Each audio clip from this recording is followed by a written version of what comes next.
Halo sahabat Bunda, selamat datang di channel kami. Di sini, kita akan berbagi cerita penuh emosi, mulai dari tawa hingga air mata. Dalam kisah-kisah yang terinspirasi dari pengalaman hidup nyata. Jangan lewatkan setiap cerita menyentuh yang akan membuat hati Anda terasa lebih hidup. Yuk, tekan tombol like dan subscribe sekarang juga. Saya doakan buat sahabat Bunda yang sudah like dan subscribe, semoga selalu dilancarkan rezeki dan segala urusannya, amin ya robbal alamin. Mari kita mulai perjalanan penuh makna ini bersama. Selamat menikmati kisah-kisah yang kami sajikan.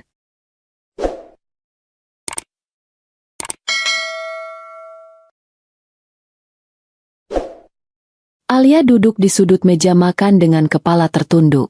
Di hadapannya, ibu mertuanya, Bu Retno, menyantap makan siang dengan anggun, tetapi setiap suapan yang masuk ke mulutnya diiringi dengan kata-kata yang tak kalah tajam daripada pisau steak di tangannya. Kalau cuma bisa mengandalkan suami, untuk apa jadi istri? Perempuan harus bisa menghasilkan uang, bukan cuma numpang hidup. Suara itu menggema di dalam ruangan, membuat jantung Alia berdebar. Sudah kesekian kalinya ia mendengar kalimat seperti ini. Tetapi entah mengapa setiap kali tetap saja menyakitkan. Seolah-olah keberadaannya di rumah ini hanyalah sebagai beban yang tak diinginkan. Di sebelah Bu Retno, Ririn, kakak iparnya yang selalu bersikap superior, ikut menimpali. Iya, Mak.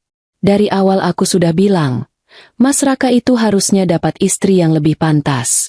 Bukan yang begini, nggak ada gunanya. Alia menggenggam sudut roknya erat. Mencoba menahan perasaan yang berkecamuk di dadanya. Ingin rasanya dia membela diri, ingin mengatakan bahwa dia bukan wanita pemalas seperti yang mereka tuduhkan. Tetapi, dia sudah belajar sejak lama bahwa membantah tidak akan mengubah apapun. Di ujung meja, Raka, suaminya, duduk dengan wajah datar. Dia tidak mengatakan apa-apa. Bahkan, sekadar melirik Alia pun tidak. Seakan-akan hinaan dari keluarganya terhadap istrinya sendiri adalah hal yang wajar dan memang pantas diterima. Aku sudah bilang sama kamu, Alia, kata Raka akhirnya, suaranya datar. Coba kamu bantu aku cari uang, buka usaha atau kerja, biar nggak terus-terusan dikatain kayak gini. Alia tersenyum miris. Seakan-akan masalah ini hanyalah tanggung jawabnya seorang. Tidak peduli seberapa besar usahanya, tetap saja dia yang disalahkan. Sejak awal sudah dipandang sebelah mata. Alia masih ingat saat pertama kali diperkenalkan kepada keluarga Raka. Tatapan mata mereka sudah cukup untuk membuatnya paham bahwa dia bukanlah pilihan yang diharapkan. Keluarga Raka adalah keluarga terpandang. Ayah Raka dulu seorang pejabat pemerintahan sebelum akhirnya sukses dalam bisnis properti. Sementara itu, Alia hanyalah gadis biasa dari keluarga menengah. Ayahnya seorang pegawai negeri yang pensiun dini, dan ibunya hanya ibu rumah tangga biasa. Saat pertama kali datang ke rumah keluarga Raka, Alia berusaha menunjukkan kesopanan. Dia membantu menyiapkan makanan, berbicara dengan sopan, dan berusaha menarik hati calon mertuanya. Namun, semua usahanya terasa sia-sia. Raka, kamu yakin mau menikah dengannya? Suara Bu Retno masih terngiang di telinganya kala itu. Apa dia bisa membawamu ke kehidupan yang lebih baik? Kamu tahu sendiri, pernikahan itu bukan cuma soal cinta. Kamu butuh pasangan yang bisa mendukungmu, bukan malah menjadi beban. Raka sempat meyakinkan ibunya bahwa Alia adalah pilihan yang tepat. Tetapi kata-kata ibunya terus membayangi pernikahan mereka. Dan setelah menikah, semua kata-kata itu berubah menjadi serangan nyata yang harus Alia hadapi setiap hari. Hinaan yang tak pernah berhenti. Pernikahan Alia dan Raka baru berjalan 2 bulan ketika ia mulai merasakan betapa dinginnya keluarga suaminya. Jika Alia membuat teh untuk dirinya sendiri, ibu mertua akan berkomentar, "Masa cuma buat untuk sendiri? Harusnya sekalian buat semuanya." Itu namanya istri yang tahu adat. Jika Alia mencoba memasak, Ririn akan mencibir, "Kok rasanya begini?" Gak heran Mas Raka lebih suka makan di luar. Dan jika Alia memilih untuk diam dan tidak ikut campur urusan keluarga besar, Bu Retno akan berkata, "Menantu macam apa yang gak bisa berbaur? Seperti gak pernah diajarin sopan santun." Alia merasa seperti berada dalam jebakan yang tidak bisa ia hindari. Apapun yang ia lakukan selalu salah. Raka, lelaki itu tidak pernah benar-benar membela Alia. Setiap kali ibunya mengkritik atau kakaknya mencibir, Raka hanya diam. Sesekali dia berkata dengan nada lelah, "Sudahlah, Kak. Jangan terlalu keras sama Alia." Tetapi, itu bukan pembelaan. Itu hanya sekadar ucapan agar masalah cepat selesai. Alia semakin merasa tidak berdaya. Saat Alia mencoba bangkit, justru dihina lebih parah. Suatu hari, Alia mencoba mencari cara untuk membuktikan dirinya. Jika keluarga Raka menganggapnya beban, maka dia harus bisa menghasilkan uang. Alia memutuskan untuk mencoba berjualan online. Ia membeli beberapa baju dari supplier dan mulai mempromosikannya di media sosial. Dalam waktu singkat, beberapa orang mulai tertarik. Dia merasa ada harapan. Tetapi, saat keluarga Raka mengetahuinya, mereka malah mencemooh. "Malu-maluin aja. Masa istri Raka jualan baju online? Gimana kalau teman-teman dan kolega tahu? Nanti dikira keluarga ini nggak bisa ngidupin kamu." Omel Bu Retno. "Udah deh, jangan sok-sokan. Kamu tuh nggak punya bakat bisnis. Nggak usah cari-cari kerjaan yang cuma bikin malu keluarga." Tambah Ririn dengan tawa sinis. Raka, seperti biasa, hanya diam. Bahkan saat Alia menatapnya meminta dukungan, Raka malah berkata, "Ibu benar, ya, kita ini keluarga terpandang. Lebih baik kamu fokus urus rumah aja." Alia akhirnya menyerah. Semua yang ia lakukan selalu salah. Tidak bekerja, salah. Mencoba berusaha, tetap salah. Saat Raka mulai berubah, masalah dalam rumah tangga Alia semakin memuncak ketika Raka mulai sering pulang larut malam. Awalnya, Alia mengira Raka hanya sibuk bekerja. Tetapi, lama-kelamaan ia merasa ada yang tidak beres. Ponsel Raka sering berbunyi di tengah malam. Setiap kali Alia mendekat, Raka langsung menjauh atau mematikan layar ponselnya dengan cepat. Ketika Alia mencoba menanyakan, Raka hanya menjawab singkat, "Jangan kepo deh, ya. Aku capek kerja. Tolong jangan bikin masalah." Namun, insting Alia mengatakan ada sesuatu yang disembunyikan Raka. Hingga suatu malam, tanpa sengaja Alia melihat sebuah notifikasi pesan di ponsel Raka yang berbunyi, "Aku kangen, kapan kita ketemu lagi?" Jantung Alia seakan berhenti berdetak. Permintaan cerai yang menghancurkan hati. Hari itu, Alia memutuskan untuk berbicara dengan Raka. Ia sudah lelah diperlakukan seperti orang yang tak berharga. Ia ingin tahu kebenarannya.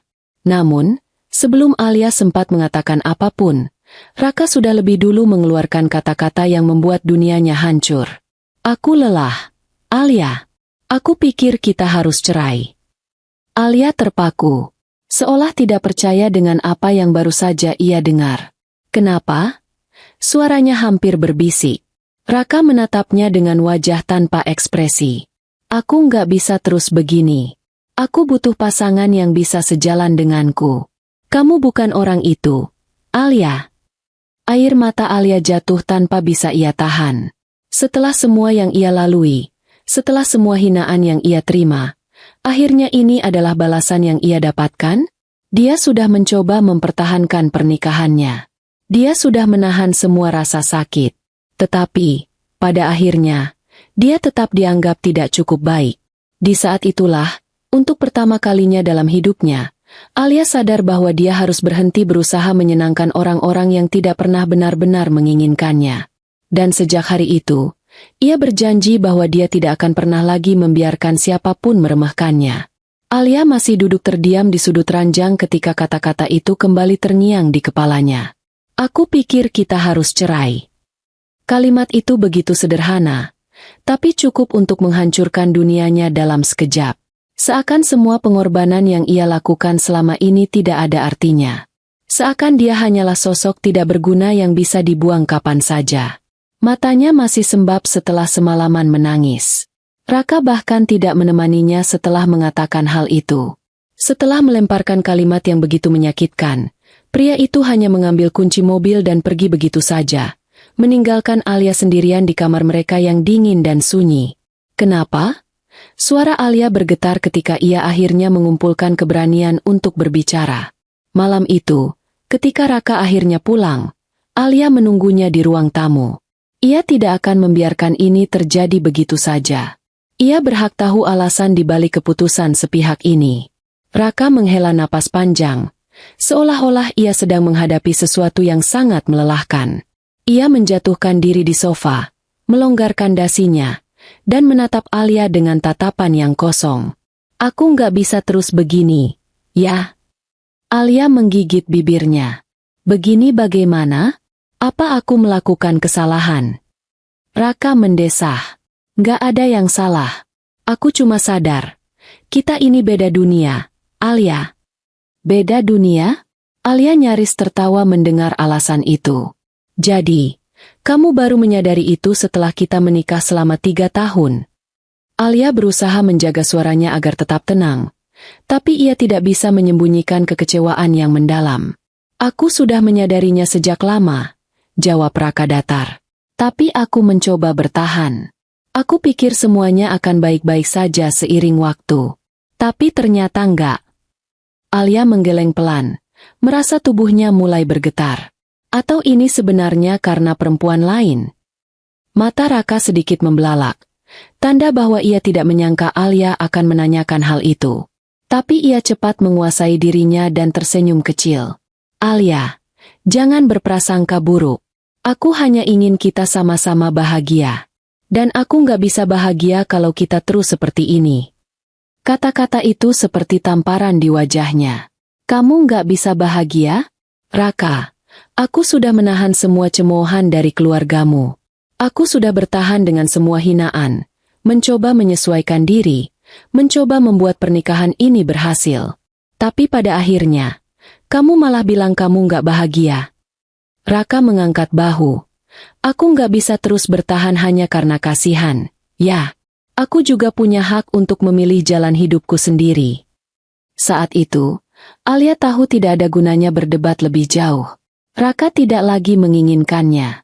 Keluarga mertua justru bersorak gembira.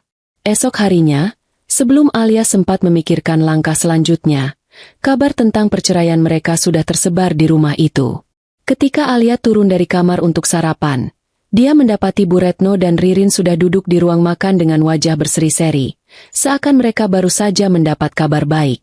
Akhirnya, aku sudah bilang dari awal, pernikahan ini nggak akan bertahan lama, kata Ririn dengan nada puas.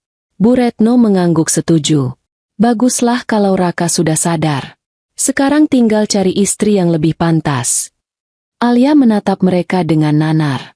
Mereka bahkan tidak berusaha menyembunyikan kebahagiaan mereka atas kehancuran rumah tangganya. Jangan khawatir, Alia, kata Bu Retno dengan nada meremehkan. Kamu masih muda. Mungkin kamu bisa cari laki-laki lain yang setara denganmu. Jangan yang terlalu tinggi, nanti jatuh lagi. Kata-kata itu menusuk Alia seperti pisau.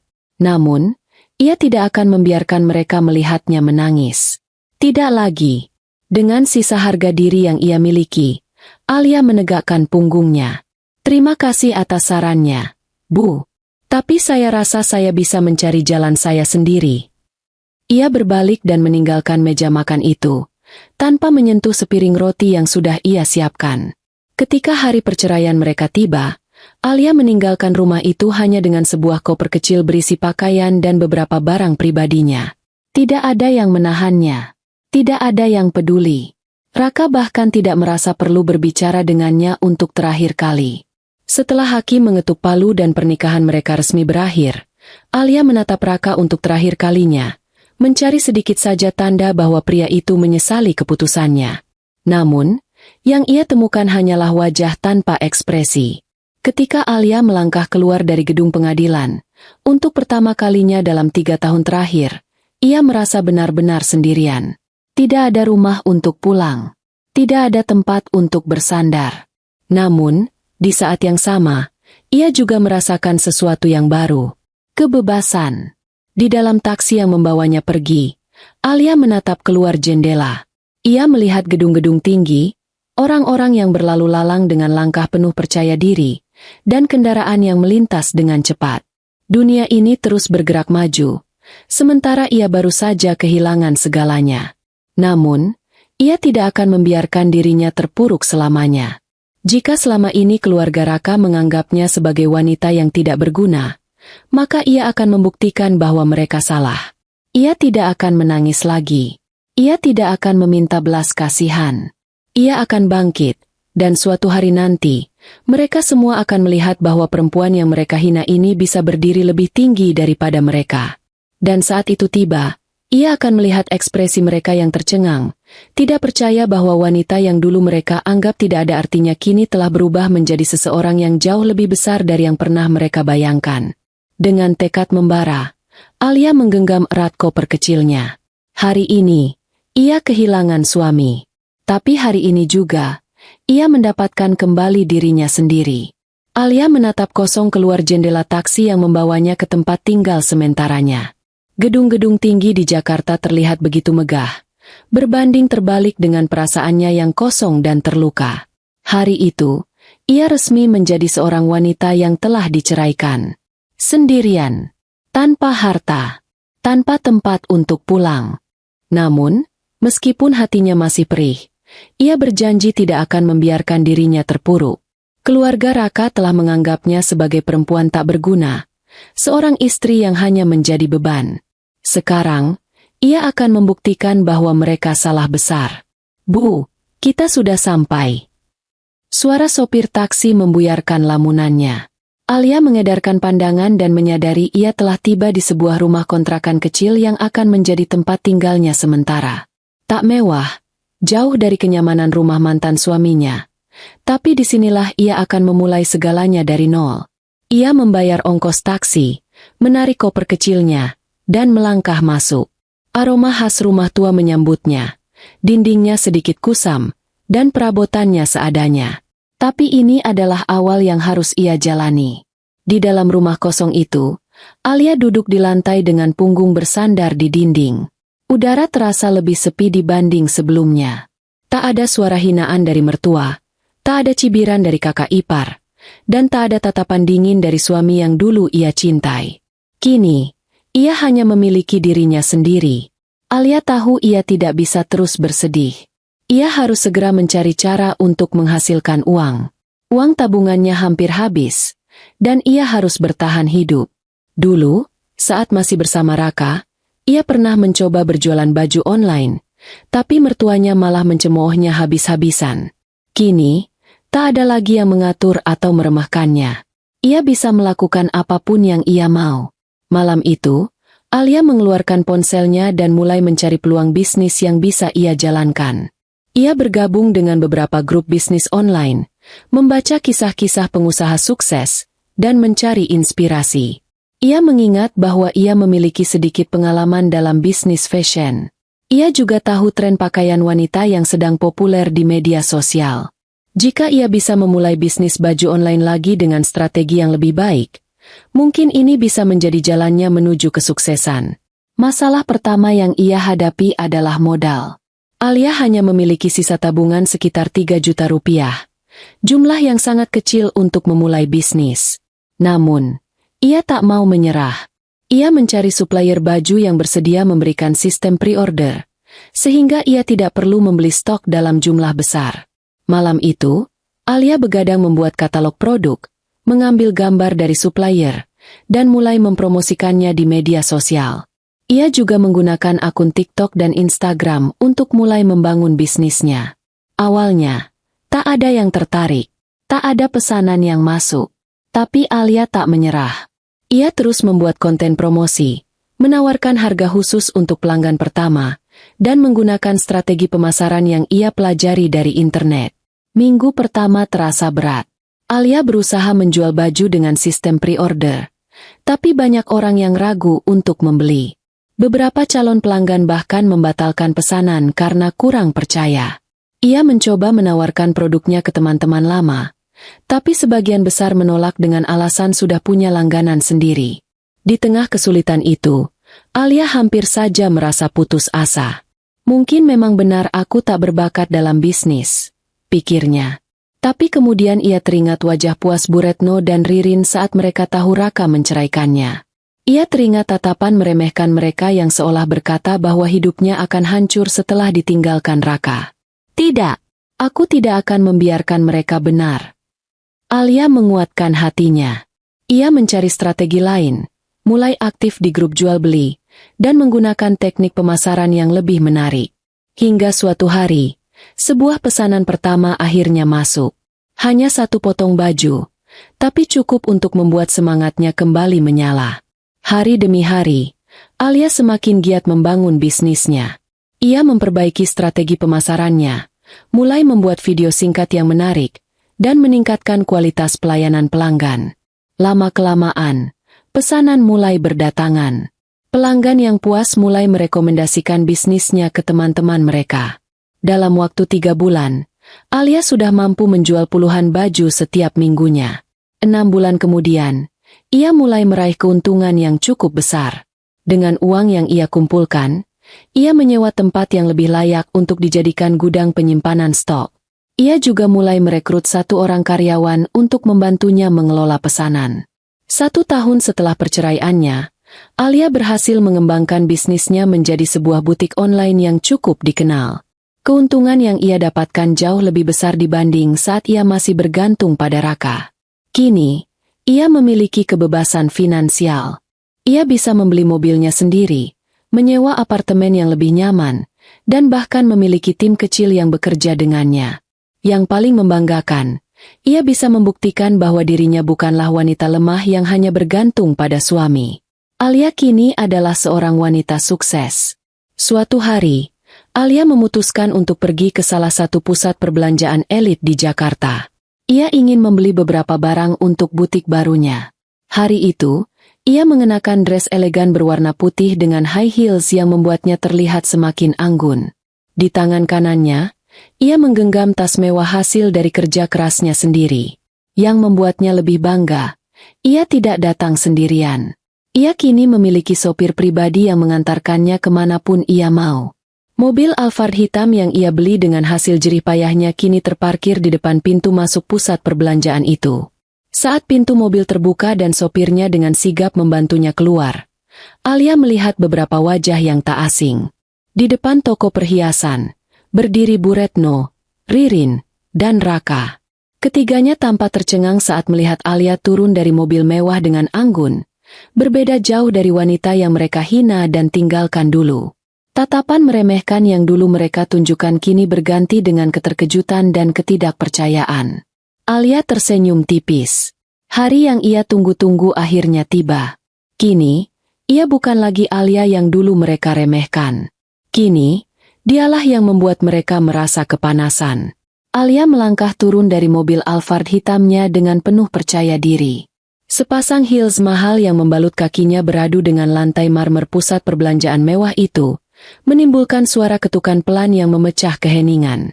Sopir pribadinya membungkuk sedikit sebelum menutup pintu mobil, sementara Alia menyesuaikan tas branded di tangannya. Matanya segera menangkap pemandangan tak terduga. Bu Retno, Ririn, dan Raka, 3 orang yang dulu meremehkannya kini berdiri mematung di depan toko perhiasan. Wajah mereka menggambarkan keterkejutan yang luar biasa, seakan baru saja melihat sesuatu yang tidak mungkin terjadi. Alia tersenyum tipis, menikmati ekspresi mereka yang tercengang. Oh, akhirnya mereka melihatku dalam versi terbaikku, pikirnya puas. Bu Retno, yang dulu paling gencar menghina dan merendahkannya, kini menatapnya dengan mata membelalak. Wanita parubaya itu seperti kesulitan menerima kenyataan bahwa Alia, mantan menantu yang dulu dianggap tak berguna, kini berdiri anggun dengan mobil mewah dan penampilan yang jauh lebih berkelas dari sebelumnya. Sementara itu, Ririn, yang selalu merasa lebih unggul darinya, terlihat pucat. Ia melirik Alia dari ujung kepala hingga ujung kaki, seolah-olah tidak percaya dengan perubahan drastis yang terjadi. Namun yang paling menarik perhatian Alia adalah Raka. Pria itu menatapnya dengan ekspresi yang sulit diartikan, campuran antara keterkejutan, penyesalan, dan mungkin sedikit rasa malu. Dulu, Raka dengan mudah menceraikannya, menganggapnya sebagai perempuan biasa yang tidak akan pernah bisa sukses tanpa dirinya. Tapi sekarang, Alia berdiri di hadapan mereka sebagai wanita yang jauh lebih hebat dari yang pernah mereka bayangkan. "Alia?" Suara Bu Retno terdengar serak, penuh ketidakpercayaan. Alia mengangkat alisnya, berpura-pura terkejut. "Oh, Tante Retno, Ririn, Raka. Wah, sudah lama sekali, ya? Kalian masih suka belanja di sini rupanya." Nada bicaranya ramah, namun ada ketajaman terselubung dalam kata-katanya. Ia tahu mereka pasti merasa terhina melihatnya dalam kondisi yang jauh lebih baik dibanding saat mereka meninggalkannya. Ririn menelan ludah. "Kamu, apa kabar?" tanyanya dengan suara pelan. Alia tersenyum. "Alhamdulillah, luar biasa. Hidupku jauh lebih baik sekarang." Ia sengaja mengucapkan kalimat itu dengan intonasi santai, namun cukup tajam untuk menusuk ego mereka. Raka masih diam. Matanya menelusuri sosok Alia, dari wajahnya yang semakin cantik terawat hingga penampilannya yang begitu elegan. Dulu, saat masih menjadi istrinya, Alia adalah wanita sederhana yang selalu berusaha menyenangkan suaminya dan keluarganya meskipun mereka sering menghina dan meremehkannya. Namun, wanita yang kini berdiri di hadapannya adalah sosok yang sangat berbeda. Ia bukan lagi Alia yang bergantung padanya.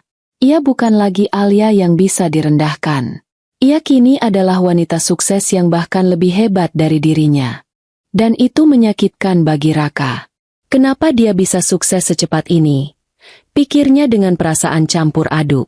Ririn yang mulai tidak tahan dengan situasi ini mencoba menutupi rasa malunya dengan tawa kecil.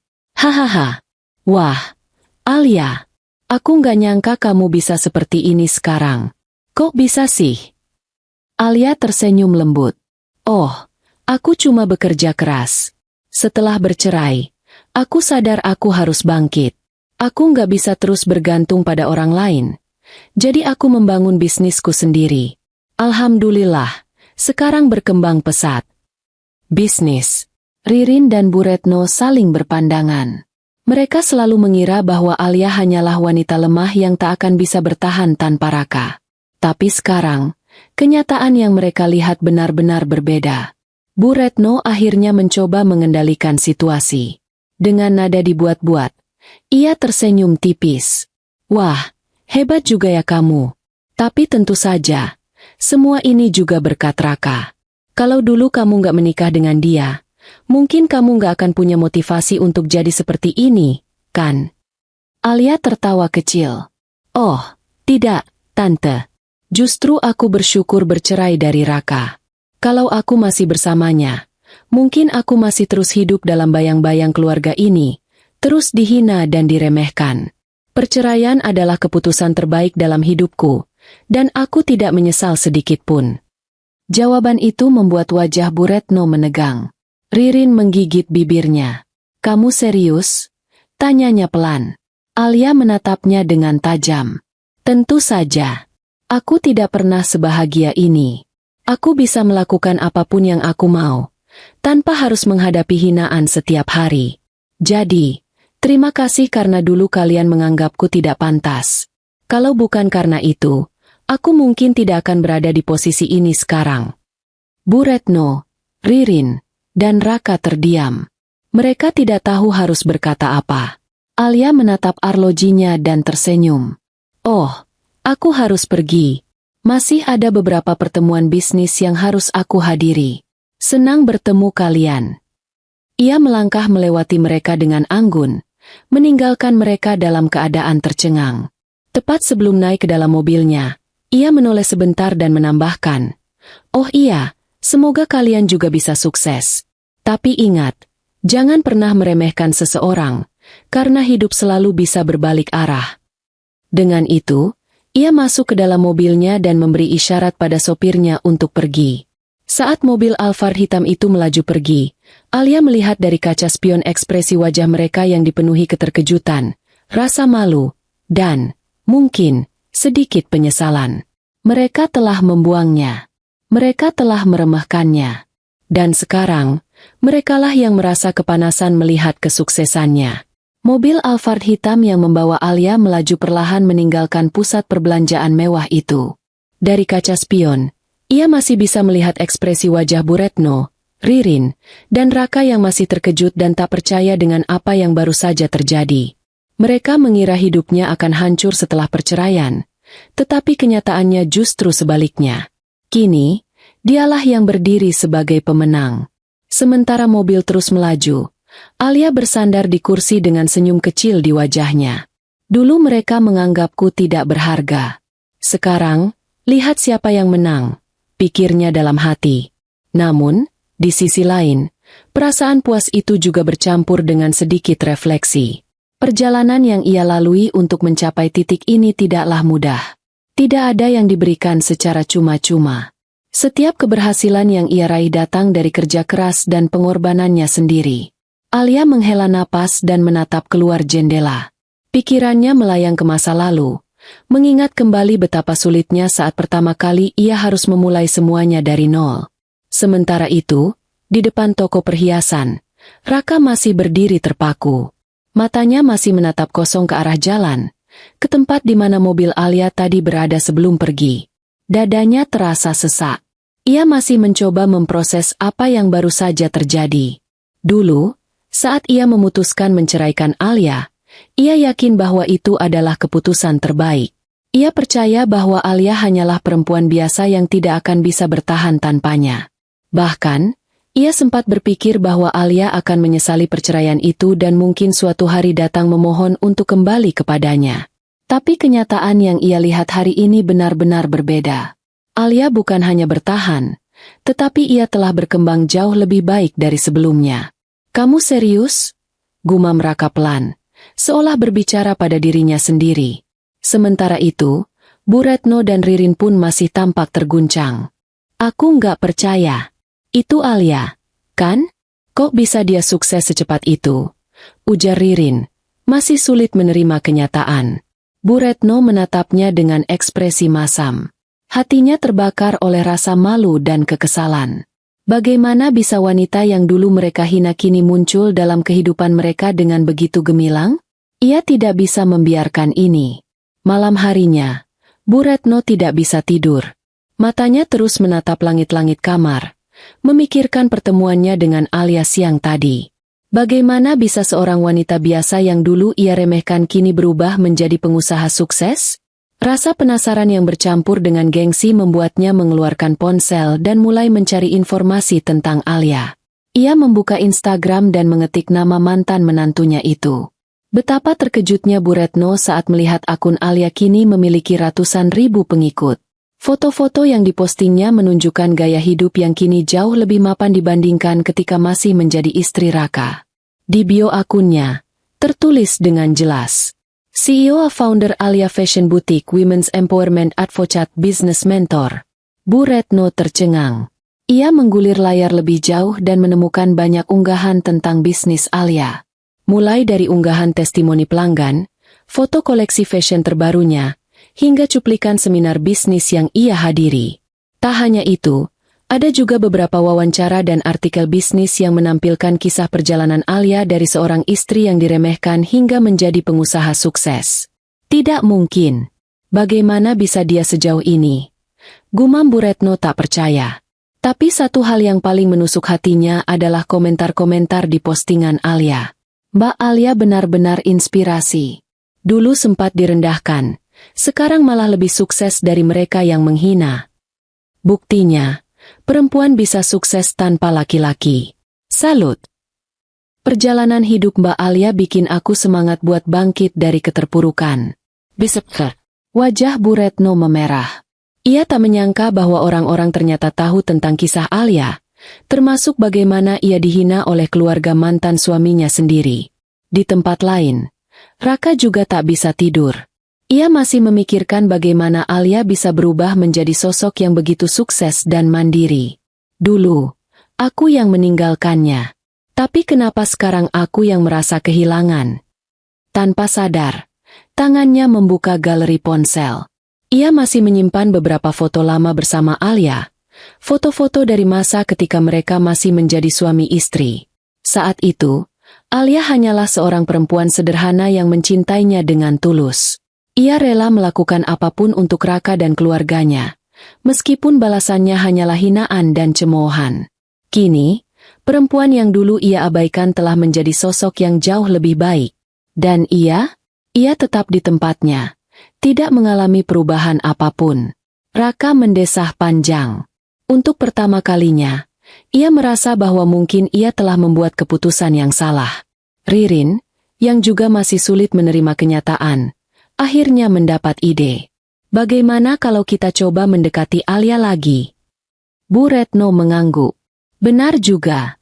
Sekarang dia sukses, kan? Kalau kita bisa dekat lagi dengannya, mungkin kita bisa mendapatkan sesuatu. Mereka pun mulai menyusun rencana. Keesokan harinya, Ririn memberanikan diri untuk menghubungi Alia melalui DM Instagram. Dengan nada manis, ia mengirim pesan. Hai, Alia. Lama nggak ketemu. Aku senang banget lihat kesuksesanmu sekarang. Bangga banget sama kamu. Kita harus ketemu nih. Aku kangen ngobrol sama kamu. Gimana kalau kita ngopi bareng? Namun, pesan itu hanya dibaca tanpa dibalas. Tak putus asa, Raka pun mencoba menghubungi Alia melalui WhatsApp. Alia, aku nggak nyangka kamu bisa sukses seperti ini. Aku pengen ngobrol, mungkin kita bisa ketemu sebentar. Namun, yang didapatkannya hanyalah centang satu. Alia telah memblokirnya. Di apartemennya, Alia menatap ponselnya dengan senyum kecil. Pesan dari Ririn dan Raka memang sudah ia baca, tetapi ia tak memiliki niat sedikit pun untuk membalasnya. Baginya, masa lalu adalah pelajaran, bukan sesuatu yang harus ia ulang kembali. Mereka pernah merendahkannya, meninggalkannya dalam keadaan yang menyakitkan. Sekarang, saat ia telah sukses, mereka ingin mendekatinya kembali? Terlambat. Alia kini telah menjadi wanita yang lebih kuat, lebih cerdas, dan lebih mandiri. Ia tak lagi membutuhkan validasi dari siapapun, apalagi dari orang-orang yang dulu meremehkannya. Dengan perasaan lega, Alia mematikan ponselnya. Ia telah memilih jalannya sendiri, dan ia tak akan pernah menoleh ke belakang lagi. Alia menutup ponselnya dan menghela napas panjang. Ia tidak terkejut dengan pesan-pesan dari Raka dan keluarganya. Ini adalah hal yang sudah ia duga sejak awal. Mereka yang dulu meremehkan kini kembali dengan nada manis, seolah-olah tidak pernah terjadi apa-apa di antara mereka. Tetapi tidak, ia tidak akan membiarkan mereka masuk lagi ke dalam hidupnya. Tidak setelah semua yang mereka lakukan padanya. Ia menyesap teh hijaunya perlahan, membiarkan aromanya yang hangat menenangkan pikirannya. Dari jendela apartemennya yang luas, ia bisa melihat pemandangan kota yang gemerlap di malam hari. Dulu aku mengira hidupku akan hancur setelah perceraian. Tapi lihat aku sekarang. Aku lebih baik dari sebelumnya. Alia tersenyum. Ini bukan hanya kemenangan, tetapi juga bukti bahwa harga dirinya lebih berharga daripada bertahan dalam hubungan yang toksik. Di rumahnya, Raka menatap layar ponselnya yang masih menunjukkan pesan terkirim tanpa balasan. Dadanya terasa sesak. Ia mencoba mengirim pesan lagi. Namun kini pesan tersebut hanya centang satu. Alia telah memblokirnya. Raka merasa dadanya seperti ditinju. Sesuatu di dalam dirinya mulai memberontak. Dulu, ia tidak pernah menganggap Alia sebagai wanita yang bisa pergi sejauh ini. Ia berpikir Alia akan selalu ada untuknya, meskipun mereka sudah bercerai. Namun kenyataan yang ada justru sebaliknya. Alia telah pergi dari hidupnya, bukan hanya secara fisik, tetapi juga secara emosional. Kenapa aku merasa kehilangan? Pikirnya. Ia menatap sekeliling kamarnya yang kini terasa begitu hampa. Sejak bercerai dengan Alia, hidupnya tidak banyak berubah. Ia masih bekerja di tempat yang sama, tinggal di rumah yang sama, melakukan rutinitas yang sama. Namun, setelah melihat Alia lagi, ia merasa dirinya berada di tempat yang salah. Dulu, ia berpikir bahwa menikahi Alia adalah sebuah kesalahan. Tetapi sekarang, ia mulai bertanya-tanya, apakah meninggalkan Alia adalah kesalahan terbesar dalam hidupku? Di ruangan lain, Bu Retno dan Ririn juga mengalami kegelisahan yang sama. Mereka masih tidak bisa menerima kenyataan bahwa Alia, yang dulu mereka remehkan, kini berada jauh di atas mereka. Mama nggak bisa terima ini, Rin. Masa perempuan kayak Alia bisa lebih sukses dari kita? Suara Bu Retno penuh dengan kejengkelan. Ririn mengangguk. Iya, Ma. Dulu kita yang remehin dia. Sekarang malah kita yang kaget. Aku benar-benar nggak habis pikir. Kok dia bisa berubah kayak gini? Bu Retno menggertakkan giginya. Ini nggak boleh dibiarkan. Kita harus cari cara supaya kita bisa dekat lagi sama Alia. Ririn mengernyit. Tapi gimana, Ma? Alia udah nggak peduli sama kita. Bu Retno menghela napas panjang. Kita harus pakai cara lain. Kalau dia nggak mau kita dekati secara langsung, mungkin kita bisa pakai jalur lain. Mereka mulai mencari tahu lebih dalam tentang bisnis Alia. Siapa tahu ada celah yang bisa mereka manfaatkan untuk kembali masuk ke dalam hidupnya. Beberapa hari kemudian, Alia menghadiri acara networking bisnis yang diadakan di salah satu hotel bintang 5 di kota. Acara ini merupakan tempat berkumpulnya para pengusaha, investor, dan tokoh penting dalam dunia bisnis. Alia datang dengan penuh percaya diri, mengenakan gaun elegan berwarna marun yang membungkus tubuhnya dengan sempurna. Rambutnya ditata rapi, make-upnya flawless, dan senyum profesionalnya terpancar sempurna. Saat sedang berbincang dengan salah satu investor, tiba-tiba ia melihat sosok yang sangat tidak asing di sudut ruangan. Bu Retno dan Ririn. Mereka juga hadir di acara tersebut. Alia mengangkat alis, merasa heran. Sejak kapan mereka tertarik dengan dunia bisnis? Dan yang lebih mengejutkan lagi, Raka juga ada di sana. Tatapan mereka bertemu sesaat. Raka menatap Alia dengan ekspresi yang sulit diartikan. Ada kekaguman, ada penyesalan, dan ada keinginan untuk bicara. Namun, Alia tidak berniat memberi mereka kesempatan. Ia memilih untuk berbalik dan kembali fokus pada percakapannya dengan rekan bisnisnya. Namun, Bu Retno tidak tinggal diam. Ia berjalan mendekati Alia dengan senyum yang dipaksakan. Alia, sayang, lama tidak bertemu. Alia menoleh perlahan, menatap Bu Retno dengan tatapan tajam namun tetap sopan. Oh, Tante Retno, tidak menyangka bertemu di sini. Bu Retno tertawa kecil. Ya, kebetulan saja. Kamu luar biasa. Alia, Tante bangga sekali melihat kesuksesanmu. Alia tersenyum tipis. Oh, benarkah? Dulu seingat saya, Tante tidak pernah percaya bahwa saya bisa sukses. Bu Retno terdiam. Ririn yang berdiri di sampingnya menggigit bibir, merasa tidak nyaman dengan suasana ini. Raka akhirnya ikut mendekat. Alia, aku ingin bicara. Alia menatapnya sekilas, lalu menyesap sampahnya di tangannya. Maaf, saya sedang sibuk. Alia, tolong, aku hanya ingin bicara sebentar. Alia menatapnya dalam-dalam. Dulu, ia mungkin akan melemah jika mendengar nada suara itu. Dulu, ia akan memohon agar Raka memberinya perhatian. Tapi sekarang, Alia hanya melihat seorang pria yang kini menyadari bahwa ia telah kehilangan sesuatu yang berharga. Raka, dulu aku pernah berharap kamu memberiku perhatian dan pengakuan. Tapi sekarang, aku tidak butuh itu lagi. Aku sudah menemukan jalanku sendiri. Aku harap kamu juga bisa menemukan kebahagiaanmu. Raka terdiam. Ia tahu, itu adalah akhir dari segalanya. Tidak ada lagi Alia yang dulu selalu menunggu dan berharap padanya. Alia sudah menjadi versi terbaik dari dirinya sendiri, tanpa dirinya. Dengan langkah anggun, Alia meninggalkan mereka dan kembali ke lingkaran bisnisnya. Dan di saat itu, Raka, Bu Retno, dan Ririn akhirnya sadar bahwa mereka telah kehilangan Alia selamanya. Alia melangkah menjauh dengan penuh percaya diri, meninggalkan Raka, Bu Retno, dan Ririn dalam diam. Sementara itu, di sekelilingnya, para pengusaha sukses terus berdiskusi dan membahas proyek-proyek besar. Hatinya terasa lega. Pertemuan dengan mereka tadi bukanlah sesuatu yang diharapkannya, tetapi setidaknya itu memberinya satu kepastian, bahwa ia benar-benar sudah selesai dengan masa lalu.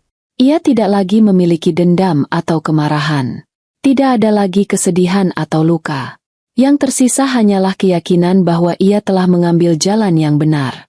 Saat itu, salah seorang rekan bisnisnya, seorang investor asal Singapura bernama Daniel Wong, menghampirinya dengan senyum ramah.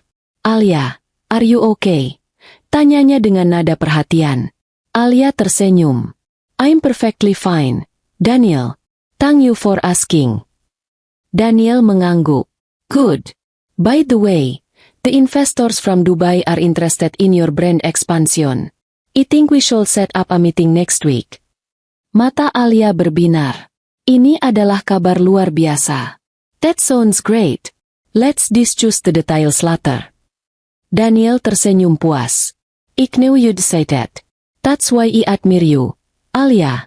You're a true businesswoman." Alia tersenyum. Kata-kata itu memiliki arti yang sangat dalam baginya. Dulu, ia adalah perempuan yang dianggap tidak memiliki masa depan. Sekarang, ia berdiri di tengah-tengah para pengusaha sukses, menjadi bagian dari mereka. Dan yang lebih penting, ia berhasil membangun kehidupannya sendiri, tanpa harus bergantung pada siapapun. Raka masih berdiri di tempat yang sama, menatap punggung Alia yang semakin menjauh. Ada sesuatu di dalam dadanya yang terasa kosong. Selama ini, ia selalu berpikir bahwa ia yang memegang kendali dalam hidupnya. Bahwa ia yang membuat keputusan, dan keputusannya selalu benar. Namun sekarang, untuk pertama kalinya, ia menyadari bahwa ia telah membuat kesalahan terbesar dalam hidupnya. Ia telah membuang seseorang yang begitu berharga, dan kini orang itu telah tumbuh jauh lebih kuat dan sukses tanpa dirinya. "Raka." Suara Ririn terdengar pelan di sampingnya. Raka tidak menjawab.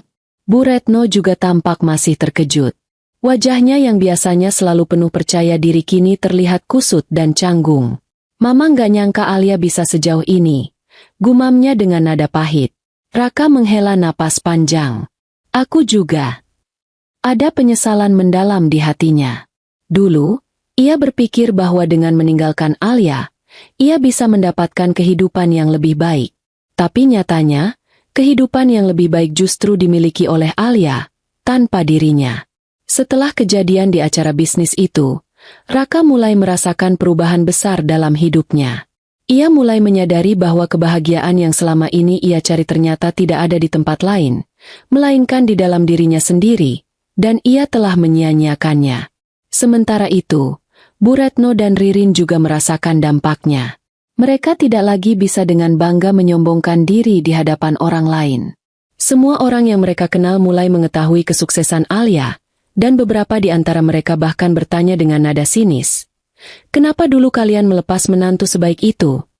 Bu Retno tidak bisa menjawab. Ririn juga merasa malu setiap kali melihat unggahan Alia di media sosial. Bukan karena Alia ingin menyombongkan diri, tetapi karena dirinya sendiri yang dulu meremehkan perempuan itu. Alia tidak pernah membalas dendam dengan kata-kata kasar atau tindakan jahat. Ia hanya membuktikan bahwa ia bisa sukses. Dan itu lebih menyakitkan bagi mereka daripada 1000 balasan yang penuh dendam. Di sisi lain, kehidupan Alia semakin berkembang. Bisnisnya terus maju pesat, dan kini ia telah membuka cabang baru di luar negeri. Ia juga mulai sering